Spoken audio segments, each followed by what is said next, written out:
मंगलम भगवान वीरो मंगलम गौतमो गणी मंगलम कुंद कुंदाद्यो जैन धर्मोस्तु मंगलम सर्वमंगल मांगल्यम सर्वकल्याणकारिकम प्रधानम सर्वधर्माणां जय शासनम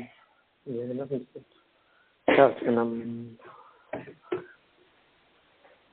यहाँ तत्वार्थ राजवार्तिक के आधार से अपनी चर्चा चल रही है और इस संदर्भ में हम लेश्याओं संबंधी प्रकरण पूर्ण कर चुके थे। आप लोगों को यदि उसके बारे में कुछ पूछना हो तो पूछ लीजिए।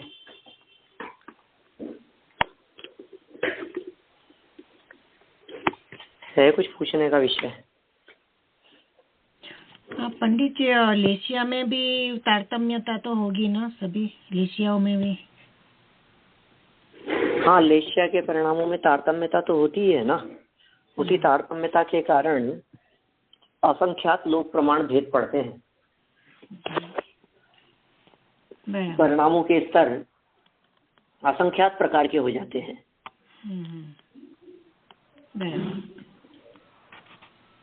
कषायों के अंदर जैसे क्रोधमान माया लोक के परिणाम हैं, हास्य रति अरति आदि के परिणाम हैं।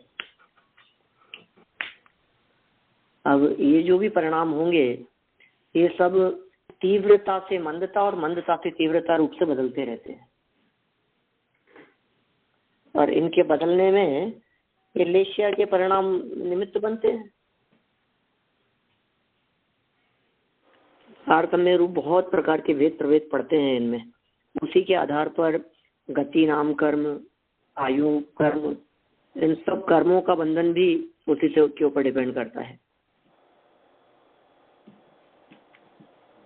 कल तो अपन ने यहाँ तक की इतनी चर्चाएं कर ली थी इस लेशिया के बारे में कि किस तरह के लेशिया के परिणाम होंगे तो ये जीव मर करके कौन सी गति में जाएगा, कहाँ पहुंचेगा, कौन सी पर्याय प्राप्त करेगा, 2 इंद्रिय बनेगा कि 4 इंद्रिय बनेगा, पंचेंद्रिय होगा, विकलत्रय होगा, सैनी असैनी होगा। ये बहुत तरह की बातें हैं, उसमें बहुत तरह के भेद प्रभेद हो जाते हैं। हाँ, देखिए पूरी हाँ, कल वही वैसे प्रश्न को थोड़ा जो भावलिंगी संत होते हैं उनको जब ऐसा भी होता है ना, कई बार तीव्र क्रोध के परिणाम आना और फिर उनका जो मैं ये इससे कनेक्शन करती हूँ कि पुतला निकल के जो जाके कोई भी काम करके आता है ना, वो खराब काम या अच्छा काम जो भी है, तो उसमें लेशिया किस तरह की काम करती है? शुभ अशुभ में पुतला निकलने में माने अपन यहाँ चर्चा कर रहे थे समुद्घात के बारे में। आप हाँ, समुद्घात से रिलेटेड बात करना चाहते हैं ना? हाँ, समुद्घात के रिलेटेड और वैसे भी जो जैसे विकल्प आते हैं ना, मुनिराज को भी कुछ शुभ के भी विकल्प आते हैं तो उनकी रिद्धि से वो चले जाके वहाँ उनका समाधान करके आते हैं। और अशुभ का भी जो आता है क्रोध के परिणाम, तो वो वहाँ जाके जो द्वारका को जलाने का परिणाम की जो भी हम जस्ट फॉर एग्जाम्पल, तो वहाँ पर क्या होता है, वो कषाय वैसे तो संज्वलन कषाय उनकी जो बाकी रही है भावलिंगी सन की, तो वहाँ उनका गुणस्थान गिर जाता है और अप्रत्याख्यान का उदय आ जाता है। गुणस्थान गिर करके, गुणस्थान गिर के अनंतानुबंधी अप्रत्याख्यान आदि वापस पुनः प्रकट हो जाती है और तभी ये उसका फिर वो जो भी कृष्ण लेशिया के परिणाम हो जाते हैं। 2 तरह की बातें हैं। जब कृष्ण नील और कपोत लेशिया के परिणाम होंगे तब गुणस्थान 6वें 7वें से नियम से नीचे गिर जाएगा। ओके, पहले तक आ जाएंगे, वो 4थे तक भी आ सकते हैं। और जब लेशिया के परिणाम पीक पद में शुक्ल रूप होंगे तब शुभ भाव आते हैं, उनको रक्षा के भाव आते हैं, शीश वंदना के भाव आते हैं। और ये सब होता है ना, फ्लक्चुएट बहुत होता होगा ना, एकदम परिणाम तो फ्लक्चुएट एकदम से हो जाते होंगे शुभने से, वो गुणस्तर नीचे वो जो परिणाम फ्लक्चुएट होते हैं वो लेशिया ही है। Okay okay. बहुत होते हैं, इतने उतार चढ़ाव हो जाते हैं कि हम उसको पकड़ भी नहीं सकते। हमारे आप सोचिए, 1 सेकंड में असंख्यात परिणाम होंगे। एक परिणाम, एक भाव, एक समय का। राइट। कोई भी भाव एक समय से ज्यादा नहीं हो सकता है ना। अब दूसरे समय में जो भाव हुआ वो पहले समय के भाव की तीव्रता मंदता से भिन्न जाति का होगा, भिन्न प्रकार का होगा। बरोबर। पहले समय की क्रोध की तीव्रता दूसरे समय में नहीं है, दूसरे समय की क्रोध की तीव्रता तीसरे समय में नहीं है। कोई व्यक्ति मान लीजिए 15 मिनट तक क्रोध करता रहा, बहुत गुस्सा आया उसको, और 15 मिनट तक वो किसी के ऊपर नाराज होता रहा, बिगड़ता रहा, तो हमें ये कहना है कि 15 मिनट के क्रोध के परिणाम कम से कम असंख्यात बार फ्लैक्चुएट होते रहे हैं, असंख्यात बार परिवर्तित हो गए हैं। ऐसा है, हर पर्याय डिफरेंट है, और वो एक समय की पर्याय तो हमारे पकड़ में नहीं आती है, तो वो उसमें चलता हर पर्याय डिफरेंट है। बिल्कुल। अब हर पर्याय डिफरेंट है तो परिवर्तन होता रहता है। राइट। है ना। हाँ। चलिए, अब ये तो अपनी यहाँ देवगति के संदर्भ में चर्चा चल रही थी, बहुत सारी बातें अपन ने देवगति के संदर्भ में यहाँ की है। मैंने अभी तो ये लेश्याओं का प्रकरण तो काफी दिनों से चल रहा था, लेकिन यदि लेश्याओं से पहले की यदि हम बात करें तो देवगति के जीवों में उत्तर गति गमन कम होता जाता है, शरीर कम है, परिग्रह अभिमान आदि कम है। ऊपर के स्वर्गों में स्थिति प्रभाव सुख दिति लेश्या विशुद्धि इंद्रियावधि विषय तो आदि कहा। ये 20 नंबर का सूत्र कहा था, जिसमें आयु बढ़ती जाती है, प्रभाव बढ़ता जाता है, सुख लेश्या विशुद्धि, इन सब चीजों में वृद्धि होती चली जाती है। कल्पोपन्ना कल्पातीताश्च, यहाँ से अपन ने वैमानिक देवों की चर्चा प्रारंभ की थी। अब उसी चर्चा में ये जो 17 नंबर के सूत्र में बात कही थी, कल्पोपन्ना कल्पातीताश्च, कि वैमानिक देव कल्पोपन्न और कल्पातीत के भेद से 2 प्रकार के होते हैं। सूत्र नंबर 16 में, पेज नंबर 408, 16 नंबर सूत्र में हमने यह बात देखी है कि वैमानिक देवों की चर्चा। 17 में ये कहा कल्पोपन्ना कल्पातीताश्च, कल्पोपन्न और कल्पातीत, माने ये वैमानिक 2 प्रकार के होते, एक कल्पोपन्न होते हैं और एक कल्पातीत होते हैं। फिर प्रश्न, अब वहां से ये लिंक सीधा 23 नंबर के सूत्र में जुड़ रहा है, जिसमें क्या बात बतला रहे हैं ये कह रहे हैं प्राग्रैवेयकेभ्यः कल्पः, प्राग्रैवेयकेभ्यः कल्पः। प्राग मतलब होता है पहले, प्राग तो प्राग भाव, प्राग भाव 4 प्रकार के अभावों की चर्चा जब हम करते हैं तो उसमें एक प्राग भाव है। तो पहले वाले की जब चर्चा की जाए, पिछला वर्तमान में नहीं है, पूर्व वाला, वो कहलाता है प्राग भाव। वर्तमान पर्याय में पूर्व पर्याय का अभाव, वो प्राग भाव है। और वर्तमान पर्याय में आगामी पर्यायों का अभाव, वो प्रध्वंसा भाव है। मुझे तो यहाँ प्राग शब्द का अर्थ पहले होता है, ये याद कराना है। फिर प्राग मतलब पहले, किसके पहले, के ग्रैवेय के व्यय, ग्रैवेयकों से पहले। प्राग माने पहले, ग्रैवेय के व्यय ग्रैवेयकों से, ग्रैवेयक से पहले पहले कल्पः, कल्प है। कल्प किसे कहेंगे, स्वर्ग किसे कहेंगे, कि ग्रैवेयक के पहले पहले। जो ग्रैव्यक के पहले पहले हैं वो सब कल्प हैं, और उन कल्प में उत्पन्न होने वाले जो भी हैं वे कल्प उत्पन्न कहलाते हैं। कल्प शब्द का अर्थ है स्वर्ग, और कल्प उत्पन्न माने स्वर्ग में उत्पन्न होने वाले। ठीक है। कल्प शब्द का दूसरा एक और अर्थ हमने बतलाया था, कल्प माने कल्पना,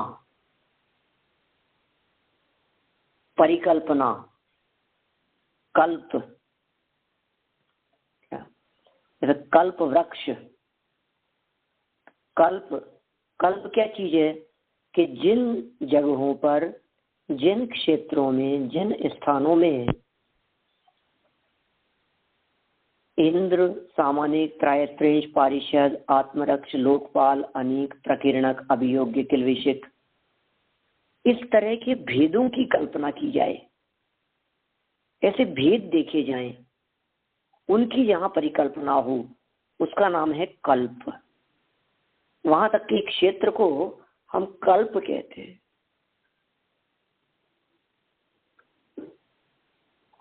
तो कल्प माने क्या हुआ? स्वर्ग भी हो गया। कल्प माने जहां कल्पना की जावे वो भी कल्प कहलाएगा। ठीक है। अब चलिए, ग्रैव्यकों के पहले पहले की कल्प संख्या हुई, ये सूत्र का अर्थ हुआ। नीचे पढ़ते हैं हम लोग। सौधर्म से लेकर ग्रैव्यक से पहले की कल्प संज्ञा है। सौधर्म से तो शुरू होगी कल्प, क्योंकि देखिए जब स्वर्गों की चर्चा चलती है ना तो भवनवासी व्यंतर ज्योतिष शामिल नहीं होते उसमें। स्वर्ग में जब हम ये कहते हैं स्वर्ग के देव, वैसे शब्द का प्रयोग किया, तो वहां स्वर्ग के देव का मतलब क्या समझना? स्वर्ग के देव मतलब भवनवासी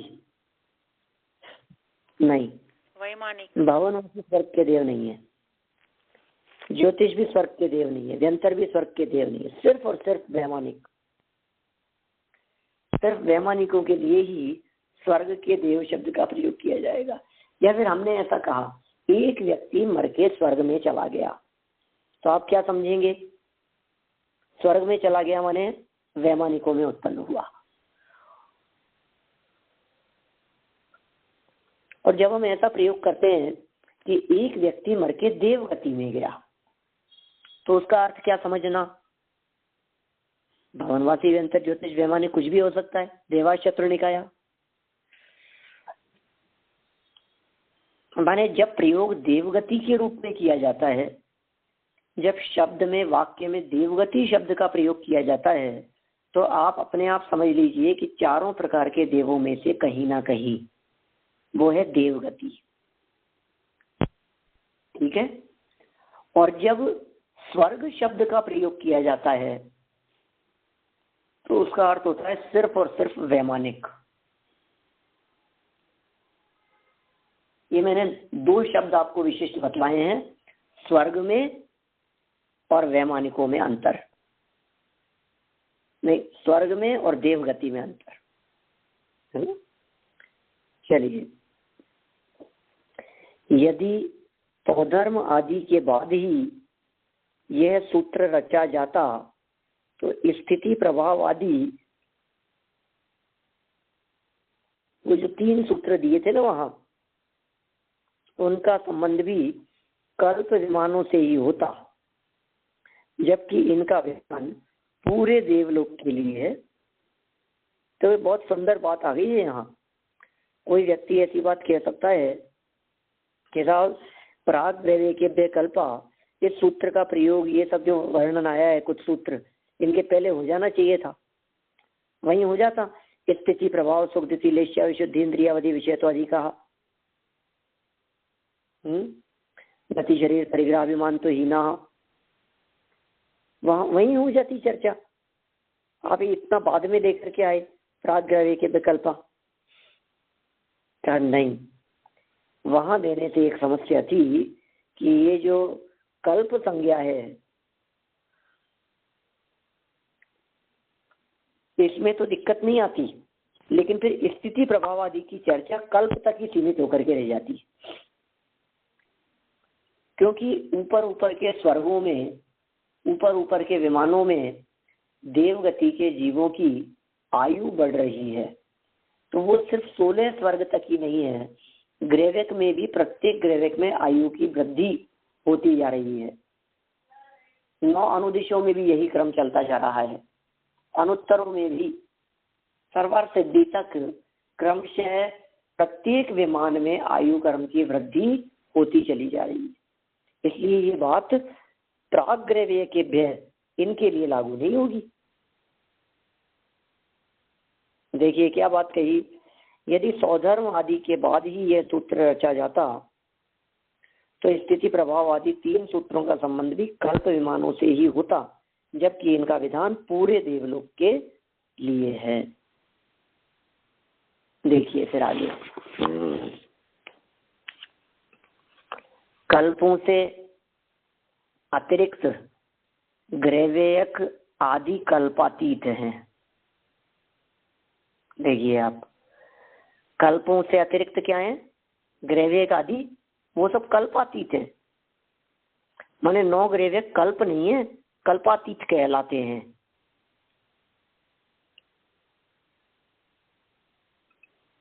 वैमानिकों के मूल 2 भेद कल्प और कल्पातीत।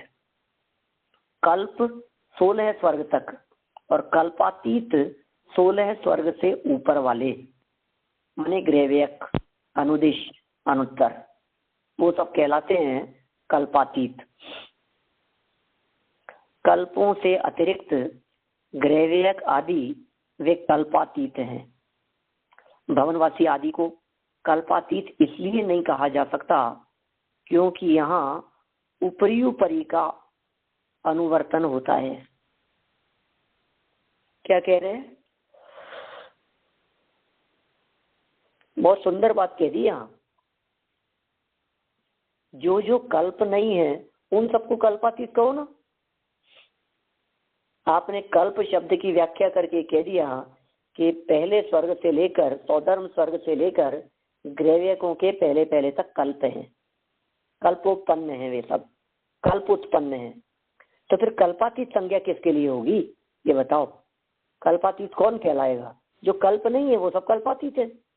तो फिर भवनवासी भी कल्पातीत होने चाहिए, व्यंतर भी कल्पातीत होने चाहिए, ज्योतिषी भी कल्पातीत होने चाहिए।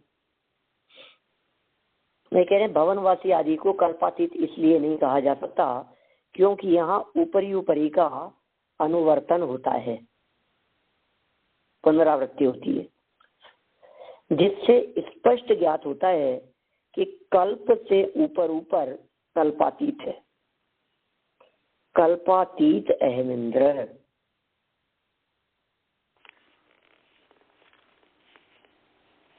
यहाँ कुछ नोट जैसा थोड़ी दिख रहा है, इन्वर्टेड बंद हो रहा है। तो अहमिंद्र, कल्पातीत अहमिंद्र कहलाते हैं क्योंकि इनमें सामानिक आदि भेद नहीं है। किसमें नहीं है? कल्पातीत में क्या नहीं है? सामानिक नहीं है, त्रयस्त्रिंश, पारिषद, आत्मरक्षा आदि, वो सब भेद नहीं है। जिन 10 भेदों की चर्चा अपन ने की थी, उन 10 भेदों की स्थिति सौधर्म स्वर्ग से लेकर 16वें स्वर्ग तक, अच्युत स्वर्ग तक, वहीं तक पाई जाती है। मैंने पहले स्वर्ग से 16वें स्वर्ग तक, और भवनवासी व्यंतर ज्योतिषियों में भी उन भेदों की कल्पना है। व्यंतर और ज्योतिषियों में त्रयस्त्रिंश और लोकपाल नहीं होते, बाकी 8 प्रकार होते हैं। एक सूत्र आया था ना बीच में, त्रयस्त्रिंश लोकपाल वर्ज्य व्यंतर ज्योतिष का। व्यंतर और ज्योतिषकों में त्रयस्त्रिंश और लोकपाल ये 2 नहीं होते, बाकी सब भेद होते ही। देखिए फिर 4 नंबर पॉइंट पढ़ रहा हूं मैं, 415 पेज नंबर पर। यद्यपि देवों के भवनवासी, पातालवासी, व्यंतर, ज्योतिष्क, कल्पवासी और विमानवासी के भेद से 6 प्रकार तथा पांशुतापी, लवणतापी, तपनतापी, भवनतापी, सोमकायिक, यमकायिक, वरुणकायिक, वैश्रवणकायिक, पितृकायिक, अनलकायिक, रिष्टक, अरिष्टक और संभव, ये 12 प्रकार वाले आकाशोपपन्न को मिलाकर 7 प्रकार हो सकते हैं। क्या कह दिया इन्होंने? किनके? देखो आप वापस देखो, आप इन सब के नामों के पहले क्या लिखा है। यद्यपि देवों के भवनवासी, पातालवासी व्यंतर, ज्योतिष्क, कल्पवासी और विमानवासी, ये तो हो गए 6। कौन कौन से? भवनवासी, पातालवासी, व्यंतर, ज्योतिष्क, कल्पवासी और विमानवासी, ये 6 प्रकार। और आकाशोपपन्न, इन सब को मिलाकर के क्या हो जाएंगे? 7 प्रकार हो जाएंगे। फिर भी इन सब का चारों निकायों में उसी तरह अंतर्भाव हो जाता है जैसे कि लोकांतिक देवों का कल्पवासियों में।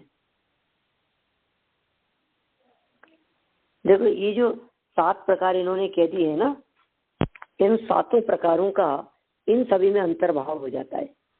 ये बहुत सारे भेद हैं इस प्रकार के, माने किस किस तरह से होंगे ये कल्पवासी, विमानवासी, इन सब के अंदर इस तरह के भेद प्रभेद हो जाएंगे। और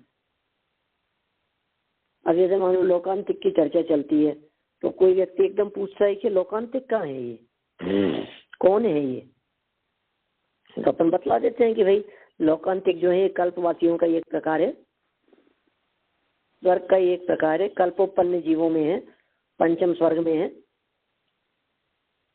तो इसी तरह से कह रहे पातालवासी और आकाशोपन्न का व्यंतरों में अंतर्भाव हो जाता है।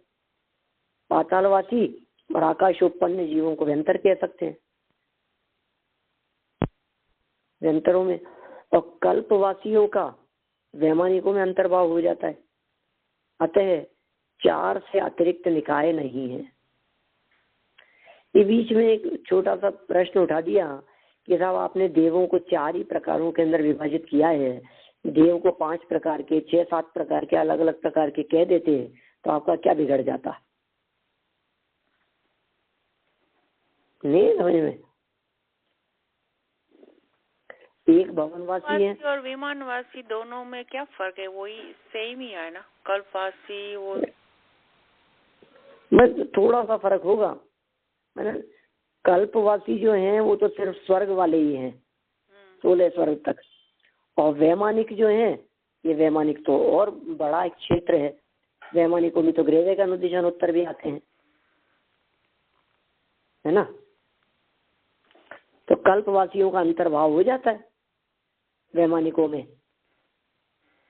वैमानिक समझ में नहीं आया, वैमानिक वाला कल्पवासी। हाँ, वैमानिक वाला जो है उसमें कल्पवासी और कल्पातीत, अच्छा, दोनों आ जाता है। अच्छा, दोनों आ जाते हैं। वैमानिकों में कल्पवासी और कल्पातीत ये दोनों आते हैं। इसी तरह से व्यंतरों में पातालवासी और आकाशोपन्न ये गर्भित हो जाते हैं। इसी तरह से लोकांतिक देव हैं, उन लोकांतिक देवों को भी अपन कल्पवासी देवों में गर्भित कर लेते हैं। ठीक है ना।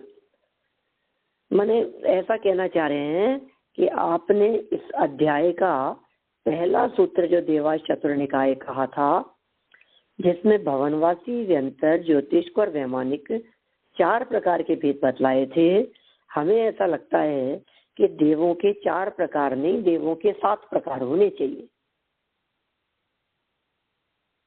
ऐसी शिष्य की एक प्रकार से शंका है। तो समाधान करते हुए कह दिया, नहीं भैया ऐसी बात नहीं है, वो चारों में अंतर्भाव हो जाता है, अलग से जरूरत ही नहीं है। अब यहाँ बीच में एक शब्द लोकांतिक जरूर आ गया है, तो फिर प्रश्न खड़ा हो गया कि साहब ये लोकांतिक क्या होते हैं, ये नहीं समझ में आ रही हमारे को, ये बताओ आप लोकांतिक क्या होते हैं। तो जवाब दिया, ब्रह्म लोकालया लोकांतिका। 24 नंबर सूत्र है, ब्रह्म लोकालया लोकांतिका। बहुत उत्कृष्ट जाति के देव होते हैं ये। पुण्य बहुत ज्यादा विशेष नहीं होता, कषाएं बहुत मंद होती है, गुणस्थान चौथा होता है, लोक के अंत में रहते हैं, संसार से विरक्त हैं। इनके लिए देव ऋषि शब्द का प्रयोग किया जाता है। लोकांतिकों के लिए क्या कहते हैं, देव ऋषि। देव ऋषि मतलब देवों में जो मुनियों के समान है। ऋषि, ऋषि माने मुनि, त्यागी, तपस्वी, साधु। देवों में साधु, साहब देव तो चौथे गुण स्थान वाले होते हैं, देवों में साधु कैसे होंगे? आप कौन से देवों में साधुओं की बात करते हो? ये नहीं, आप समझे नहीं। इन सब का जीवन बहुत उत्कृष्ट होता है, बहुत वैरागी प्रवृत्ति के होते हैं ये सब। ब्रह्मलोक के सभी जीव नहीं। ब्रह्मलोक, लोक शब्द का प्रयोग है स्वर्ग के अर्थ में। ब्रह्मलोक कह दिया उसे, ब्रह्म स्वर्ग को। 14 राजलोक ऐसा भी कह देते हैं ना, 14 राजू को 14 राजलोक कह देते हैं। तो 14 लोक भी कह देते हैं लोग, 14 राजू है इसलिए 14 लोक। ब्रह्म नाम का 5वां स्वर्ग है। पहला सौधर्म, दूसरा ईशान, तीसरा शांत कुमार, चौथा महेंद्र, 5वां ब्रह्म। ये ब्रह्म स्वर्ग कहलाता है, 5वें नंबर का स्वर्ग। अब इस ब्रह्म स्वर्ग अर्थात 5वें स्वर्ग में बहुत सारे देव रहते हैं, असंख्यात देव रहते हैं। बहुत सम्यक दृष्टि है, मिथ्या दृष्टि भी है, ठीक है ना। सब तरह के जीव वहां रहते हैं, धार्मिक, अधार्मिक, पापी, पुण्यात्मा, शुभ भाव वाले, शुद्धोपयोग वाले, सब तरह के लोग हैं। अब उस ब्रह्मलोक आलया, ब्रह्मलोक आलय, आलय कहते हैं स्थान। तो ब्रह्मलोकालया, ब्रह्मलोक जिनका स्थान है, ब्रह्मलोक जिनका क्षेत्र है, ब्रह्मलोक जिनका रहने की जगह है, वो कहलाएंगे ब्रह्मलोकालया। कौन है? लोकांतिका, वे लोकांतिक है। क्या मतलब? कैसे जीव हैं वे लोकांतिक? ब्रह्मलोक के अंत में रहते हैं, इसलिए वे लोकांतिक कहलाते हैं। ब्रह्मलोक के अंत में, लोक के अंत में का मतलब एक तो सिद्ध परमात्मा की भी लोक के अंत में शब्द का प्रयोग किया जाता है। सिद्ध परमात्मा कहाँ रहते हैं? लोक के अंत में।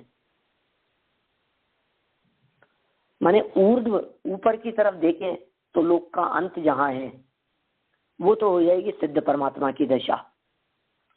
अब ईस्ट वेस्ट नॉर्थ साउथ की यदि अपन बात करें तो इधर भी तो अंत आएगा ना लोक का।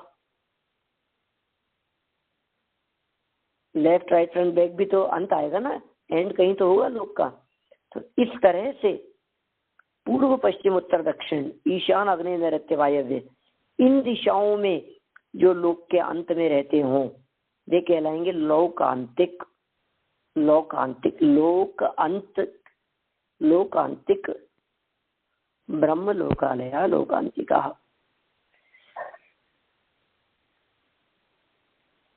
क्लियर हो गई बात? ब्रह्म लोकालया, ब्रह्म लोकालया लोकांतिका। ब्रह्म लोक में जिनका क्षेत्र है वे लोकांतिक कहलाते हैं। बराबर।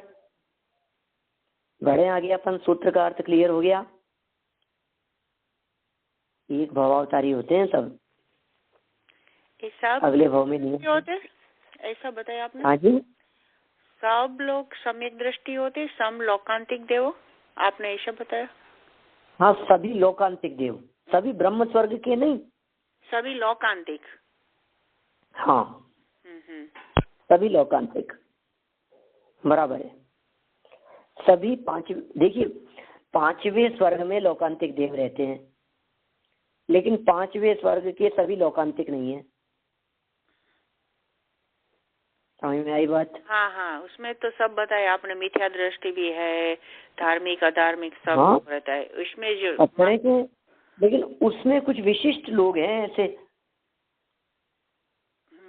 जैसे आप ये कहें कि भारत में बहुत से जैन हैं, भारत में बहुत जैन हैं, लेकिन भारत के सब लोग जैन नहीं है। ठीक है ना? तो पंचम स्वर्ग में बहुत सारे देव लोकांतिक हैं, लेकिन सभी लोकांतिक नहीं है।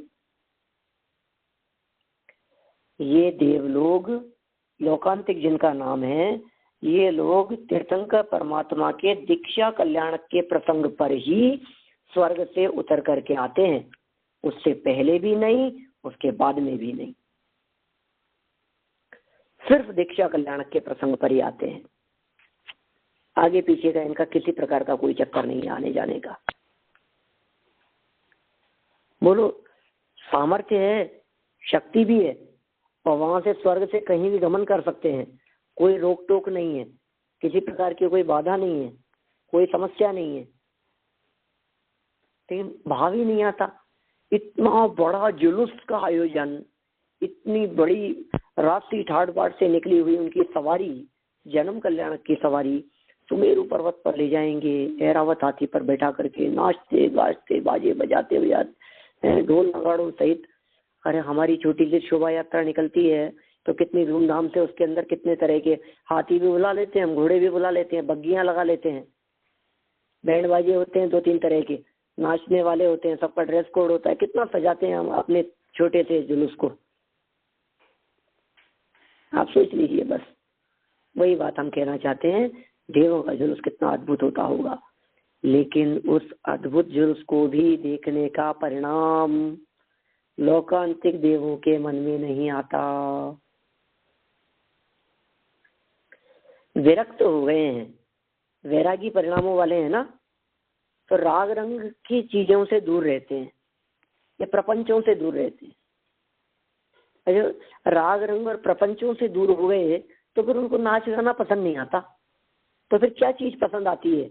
वैराग्य पसंद आता है, संयम पसंद आता है। संयम तो होता नहीं है देवगति में, तो ऐसे रहते हैं मानो ब्रह्मचारी रह रहे हो।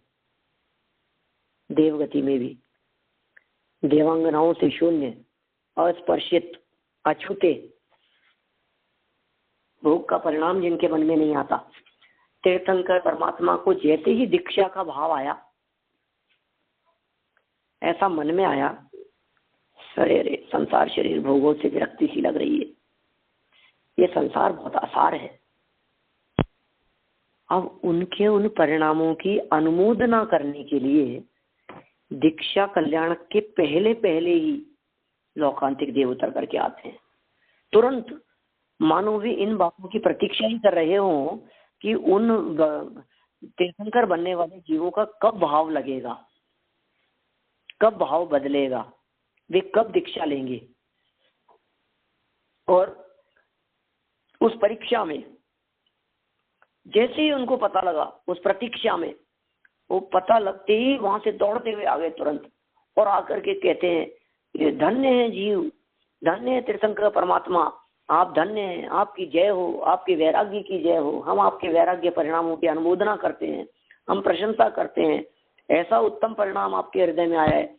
मैंने देखिए, वैराग्य का परिणाम भी क्षण मात्र के लिए आकर के कहीं दोबारा नहीं भाग जाए, चले नहीं जाए वो परिणाम कहीं दोबारा, क्योंकि यदि वो वैराग्य में परिणाम यदि एक बार आकर के दोबारा चला गया फिर मुश्किल होगी। तो क्या चाहते हैं कि आवे ही नहीं, वैराग्य का परिणाम ही नहीं आवे, दोबारा आने का चांस ही नहीं। एक बार आ गया तो रोक लो, पकड़ लो, वहीं पे उतर करके आ गए लोकांतिक देव और उनके वैराग्य में परिणामों की कर दी अनुमोदना, प्रशंसा। अब वे हो गए स्थिर वैराग्य में, चले गए दीक्षा लेने के लिए, जाके दीक्षा लेते हैं। जैसे दीक्षा का परिणाम आता है उनको। बस अब देखिए, अब दीक्षा ले ली उन्होंने, दीक्षा कल्याणक मना लिया, लोकांतिक देव सब साथ में रहे। अब थोड़े समय बाद में, अब कुछ वर्षों बाद में केवल ज्ञान हो जाएगा उनको, कुछ दिनों में, वर्षों में, जैसा भी होगा। दिव्य ध्वनि खेलना प्रारंभ होगा तीर्थंकरों की, सर्वांग से वाणी निकलने लगेगी।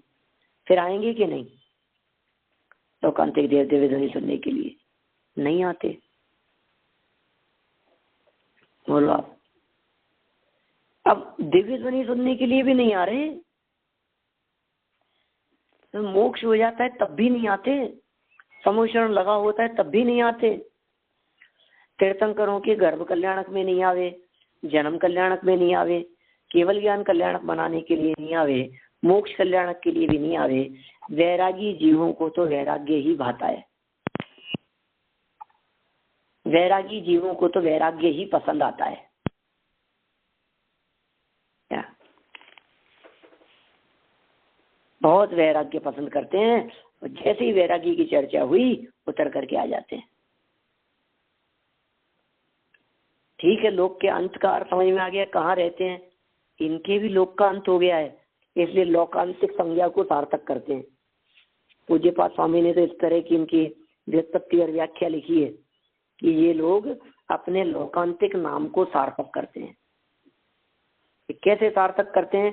कि लोक के अंत में रहते हैं, नगर के बाहर रहते हैं, वैरागियों जैसे। जिस तरह से हमारे यहाँ त्यागी, व्रती, संयमी लोग गृहस्थों के बीच में नहीं रहते, घर में नहीं रहते, घर से बाहर, नगर से बाहर, दूर कहीं जाकर एकांत में रहते हैं, ठीक उसी प्रकार ये लोक के अंत में भी आठों दिशाओं में भिन्न भिन्न नाम वाले ये लोकांतिक देव रहते हैं।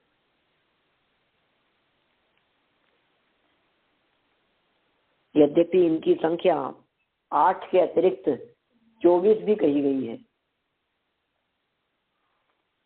क्या सिर्फ 8 ही नहीं, 8 की चर्चा तो तत्वार सूत्र के अंदर आई है, ये मूल सूत्र में 25 नंबर के सूत्र में है। आगे अपन चर्चा करेंगे कल इसके बारे में। इनके अलावा 24 की संज्ञा भी आई है, ये 24 प्रकार के हैं ये। तो फिर उनके बीच बीच में और बतलाया है क्षेत्र की अपेक्षा से। अभी तो 8 प्रकार जो इनके बतलाए होंगे वे 8 प्रकार पूर्व, पश्चिम, उत्तर, दक्षिण में, ईशान में, आग्नेय में, नैऋत्य में और वायव्य में, इस जगह इन स्थानों पर होते हैं।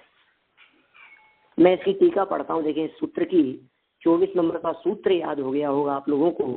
सूत्र याद होगा तो जीवन पर्यंत आपके दिमाग में लोकांतिक देवों का स्थान बराबर बना रहेगा कि लोकांतिक देव कौन सी जगह पर होते हैं। ब्रह्म लोकालया लोकांतिका, पेज नंबर 415 पर पहला दूसरा नंबर का इसका पॉइंट लिखिए। जिसमें प्राणीगत रहे उसे आलय कहते हैं। प्राणीगण रहे, प्राणीगण लोगों का समूह जिसमें रहता हो उसे आलय कहते हैं। वैसे आलय का मतलब होता है रहने का स्थान, रहने की जगह को आलय कहा जाता है। कौन सी जगह पर रहते हैं? मनुष्य जहाँ रहते हैं वह घर कहलाता है। जैसे देवालय होता है ना, देवालय, देवालय, चैत्यालय, पुस्तकालय, इनमें आलय का मतलब क्या है? पुस्तकालय, पुस्तकों का संग्रह जहाँ होता हो, जहाँ पुस्तकें रहती हो, रखी जाती हो, वो पुस्तकालय है। देव जहाँ रहते हो वो देवालय है।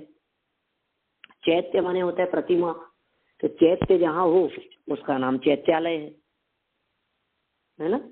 तो जिसमें प्राणीगण रहे उसे आलय कहते हैं, रहने के स्थान को आलय कहते हैं।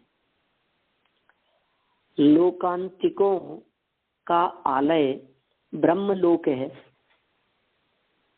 लोकांतिक कौन सी जगह पर रहते हैं, उनका आलय कहाँ है लोकांतिकों का, कि ब्रह्मलोक है। सभी ब्रह्मलोक वासियों को लोकांतिक नहीं कह सकते। समझ में आ गई बात है? सभी ब्रह्मलोक वासियों को लोकांतिक नहीं कह सकते, क्योंकि लोकांतिका पद से लोकांत निकाल लेते हैं। क्या अर्थ हुआ? क्यों नहीं ले सकते? लोकांतिका जो पद है ना, इसमें से लोकांत ये शब्द है वास्तव में मूल, ये समझ लो आप। लोकांत सारे ब्रह्मलोक वाले कैसे आ जाएंगे? इससे यह अर्थ फलित होता है कि ब्रह्मलोक के अंत में रहने वाले लोकांतिक हैं।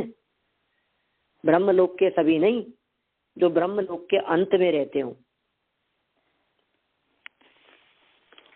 अथवा जन्म जरा मरण से व्याप्त लोक संसार का अंत करना जिनका प्रयोजन है, वे लोकांतिक है। ये बहुत गजब अर्थ है इनका लोकांतिकों के संदर्भ में। अरे जन्म जरा मरण से जो व्याप्त है उसका नाम है लोक। लोक किसे कहते हैं? संसार का पर्यायवाची शब्द है लोक। लोक, दुनिया, जगत, सृष्टि, ये सब पर्यायवाची कहे जाते हैं। षड द्रव्यात्मक लोक है। यह लोक जो है ये 6 द्रव्यात्मक है, इसे लोक कहते हैं। जन्म जरा मरण से व्याप्त है। तो कहा अब इसका जो अंत होवे, माने संसार का अंत करना जिनका प्रयोजन है, वे कहलाएंगे लोकांतिक। हम किन के लिए लोकांतिक शब्द का प्रयोग करें? जिनको संसार का अभाव करना हो, जिनको संसार से पार होना हो, जिनकी दृष्टि में लोक का अंत करना ही एकमात्र प्रयोजन रह गया है, वे लोकांतिक कहलाते हैं। अब दूसरा भवी नहीं है। अब देखिए आगे कह दिया ये निकट संसारी हैं।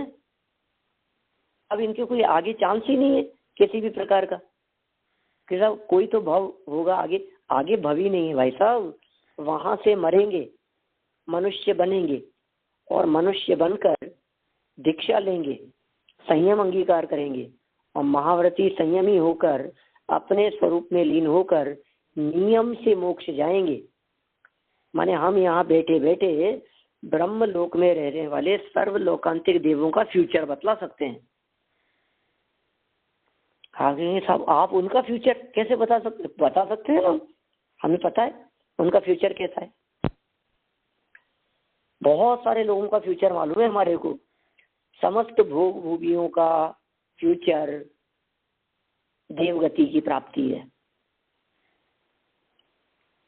समस्त ब्रह्म स्वर्ग वाले लोकांतिक देवों का फ्यूचर अधोगति की प्राप्ति नहीं है, ऊर्ध्व गति मतलब देवगति की प्राप्ति नहीं है, भोग भूमि की प्राप्ति नहीं है, नरक नहीं है, तिर्यंच नहीं है।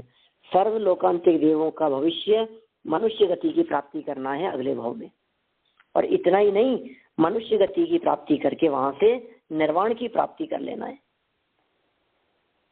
देखिए यहाँ निकट संसारी के आगे वाक्य भी दे दिए।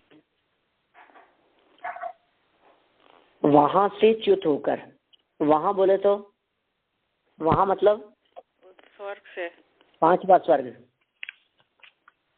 स्वर्ग लोकांतिक अवस्था, वहां से च्युत होकर मनुष्य पर्याय को प्राप्त कर नियम से मोक्ष चले जाते हैं। इससे ज्यादा और क्या बात कह सकते हैं। वहां से च्युत हुए माने देवगति से मरे, वहां आयु पूरी हुई, मनुष्य पर्याय को प्राप्त किया और नियम से मोक्ष चले जाते हैं, मोक्ष की प्राप्ति हो जाती है। ये इनका स्वरूप है लोकांतिक देवों का। पंडित जी समस्त लोकांत पांचवें स्वर्ग में है तो सभी दिशाओं में खाली वो स्वर्ग के दिशा हो जाएगी, क्योंकि सब दिशा के लोकांत में बताया ने, चारों दिशा, चारवी दिशा, सबके अंत में ये लोकांतिक देव रहते हैं। तो इस लिमिट तो खाली उसकी मर्यादा रहती, 5वां स्वर्ग की अंत की नहीं, सब जगह ही अंत है, सब जगह नहीं। ऐसे बताया ना, ब्रह्मलोक में रहते, तो ब्रह्मलोक तो 5वां स्वर्ग है, बाकी स्वर्ग के अंत में भी रहते हैं, वो भी लोकांतिक सब आ गए ना। हाँ, लेकिन उनको लोकांतिक नहीं कहते। तो क्योंकि इसमें तो 8 प्रकार की 8 दिशा में बताया ना। हाँ, देखिए, लोक का अंत तो सब जगह से होगा। हम लोग मध्य लोक में रहते हैं, हमारे भी लोक का अंत है, मध्य लोक में भी। वही लोक का लास्ट कॉर्नर होगा तरस नाड़ी की कॉर्नर। तरस नाड़ी तो चौकोर है ना,